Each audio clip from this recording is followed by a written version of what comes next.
ગુજરાતના પાટણ શહેરમાં આવેલી રાણી કી વાવ ભારતની એક અદ્ભુત ઐતિહાસિક ધરોહર છે.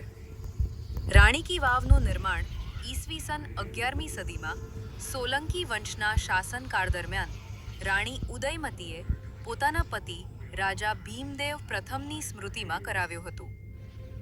તે સમયગાળામાં વાવો માત્ર પાણીનો સ્ત્રોત નહોતી, પરંતુ ધાર્મિક અને સાંસ્કૃતિક જીવનનું કેન્દ્ર હતી.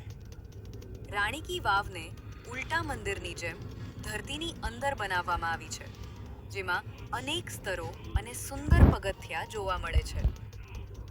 આ વાવમાં ભગવાન વિષ્ણુના દશાવતાર, દેવીઓ, અપ્સરાઓ અને અતિ બારીક શિલ્પકળા ઉત્કીર્ણ કરવામાં આવી છે.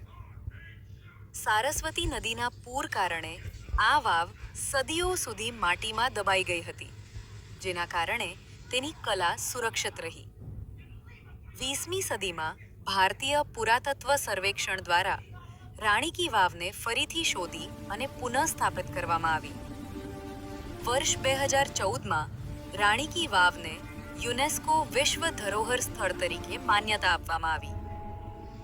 રાણી કી વાવ માત્ર એક વાવ નહીં, પરંતુ ભારતીય ઇતિહાસ, કલા અને નારી શક્તિનું અમર પ્રતીક છે.